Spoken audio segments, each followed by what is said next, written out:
Turn on your rod. The power to vocalize and orate your experiences. It's showtime with Brother Z. My name is ZAFE, your host with the most swag, taste, and flavor. This is Street Watch, Style Watch. Keep your eyes on. I'm here with Jeff Staple. What's up? How's it going, man? How you doing? How you feeling? I'm good. We just How's your finished week up going? our talk, and it went great. fantastic. Thank you very much. Great It was job. fun. So let's dive right into it. All right. You've been doing a good job these couple of years. Like, you've been killing it. And Thank you. You don't even look like your age. Don't age me on there. Right.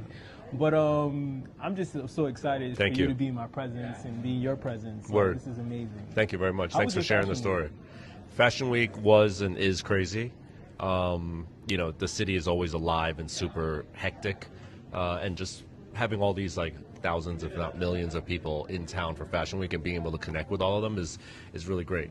So it's good. That's Yeah, amazing. What I was try your- not to partake in too many shows, but I enjoy, like, because I guess I'm in streetwear. Yeah. I enjoy what happens in the streets more than on the runway. You know. I feel the same way. Yeah. Like, New York is like its own Fashion Week in the streets. Yeah. Exactly. So with that And subways. segue, yeah, and that segue, streetwear. How do you see the culture impact of streetwear evolving over the past next 5 years?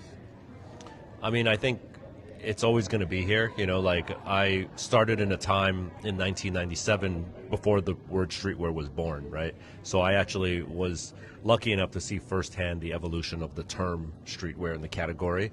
And then in the past 3 decades, I've seen it evolve so much. And people have always said, like, streetwear is going to die. When is it going to die? You know, but I just know it's not. It's just going to keep actually getting influenced, but also absorbing other cultures into it. Like, I remember before I started Staple in like the early 90s, there was like a delineation between like punk rock culture, hip hop culture, and skate culture. They were very different things. They eventually blended together to become this one thing called street culture. And then now you have, you know, high fashion luxury, you have performance sneakers, right? You have music as like other genres, but they are also now like sort of blending into street culture as well, you know? So I just see it sort of being like, we're like a black hole that just keeps like enveloping other cultures into us. Right. I would even say like culinary arts and tech are now part of it. I would say wellness and even like travel and leisure are now part of street culture too. So like we can play anywhere, I think. What's your favorite fusion so far? Probably food, to be quite frank with you, because I think, you know, street culture typically means young people. When you think of young people, you think of digital nomads and like people who are like constantly on their phones, right? But technology and the Mark Zuckerbergs of the world have not figured out how to like get a meal through your phone yet. Yeah. So in order to enjoy a great meal, you still have to go to a place, put your phone down, and like actually interact with people and eat. And I think that that's still like a magical place. You know what I mean? You could communicate that you should check out this restaurant on Instagram, but in order to really experience it, you got to go. You got to get out of your room, get dressed up, get fly, and go to a place. And that's why I think like that's still a magical part of the culture.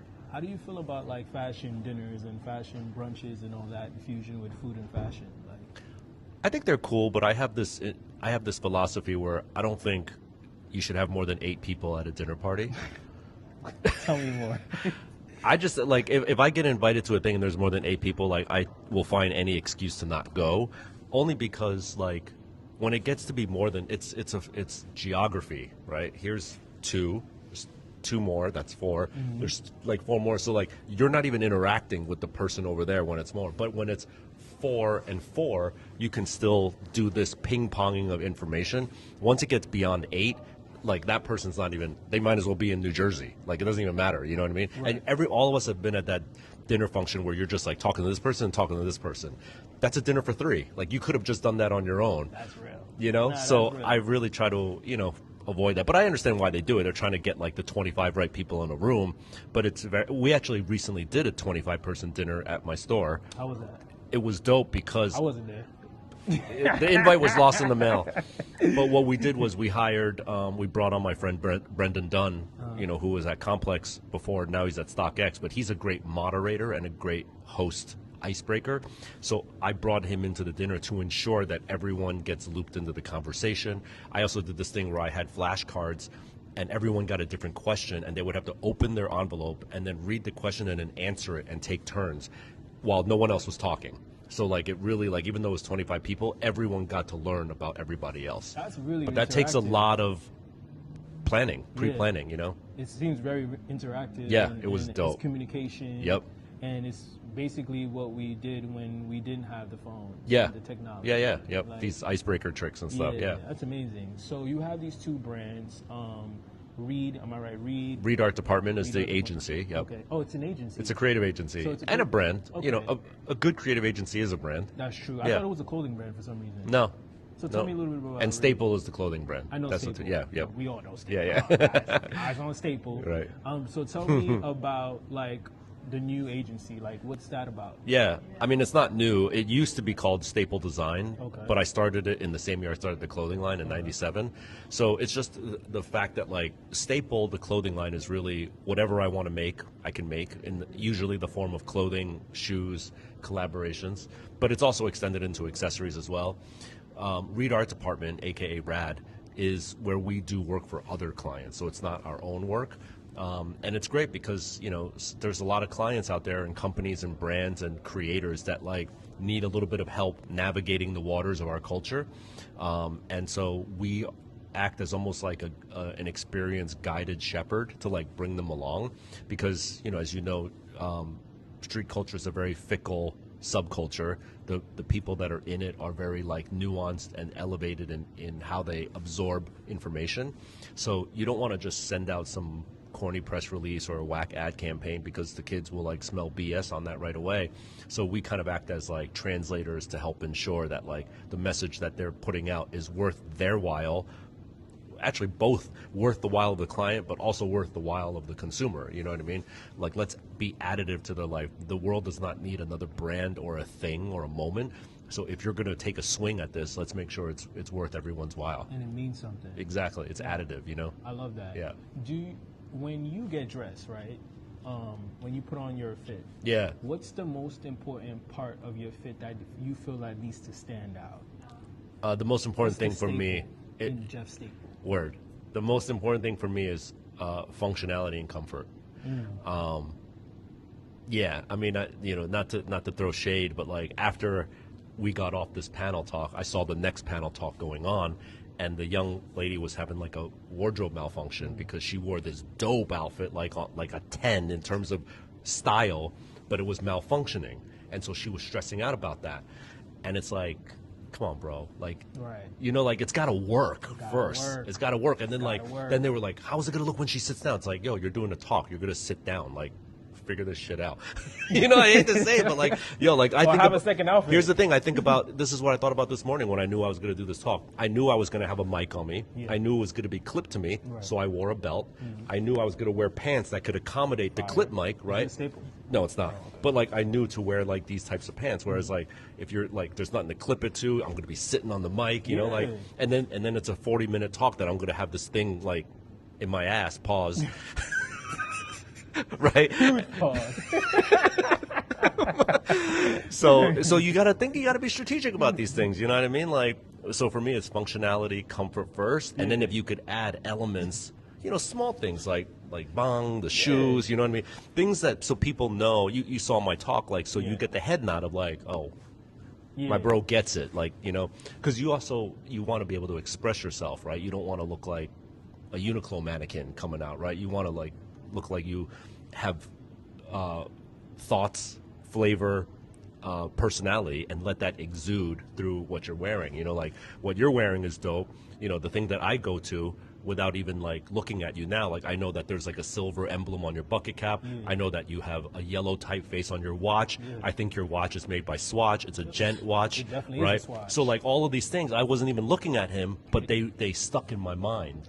I call that the eyes on moment without having to look. Exactly. Yeah. That's fire. Yeah. He knows what, this is the guy. This is the GOAT. Like, seriously. Yep.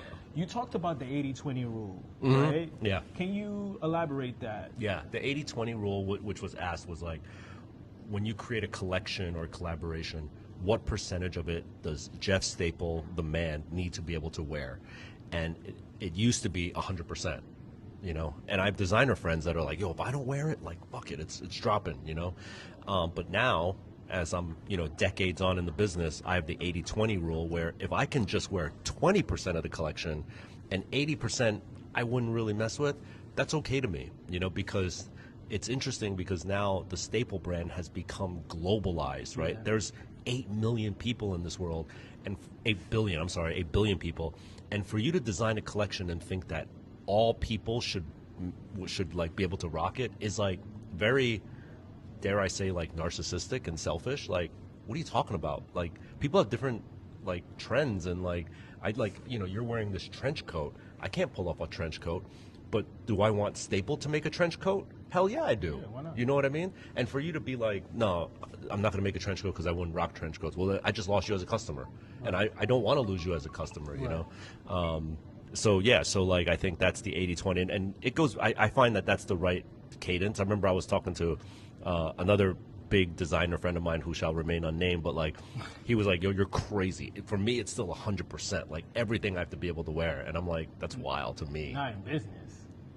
I don't know. Like, I guess to each his own. To you know each his what own, I mean? right? Yeah. Everybody works differently. Yeah. But I say that to say this was a great interview. I really enjoyed talking to you. And I think that I wanted to ask you, like, the store. This is a new store in Soho that you just built. Yeah. You never had a store in Soho before? No. Really? We just opened this Why did I feel like I always pass by a store? because we're everywhere. Yeah. Because you see pigeons and you think we're there. I see all the pigeons in the streets, and I'm like, Staple. Yeah, no, we just opened at 21 Mercer Street, which is the original site of the first Nike Lab store ever. So we took over the Nike Lab store.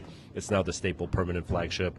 We opened it in March of 2025, so it's only like 6 months old. Congratulations. Yeah, it's been dope. What do we expect to happen in the store? Are there going to be some activations? Like, what's next with Staple? Like, what can we... I mean, obviously, dope product, exclusive drops, stuff that we're only going to have available in the store.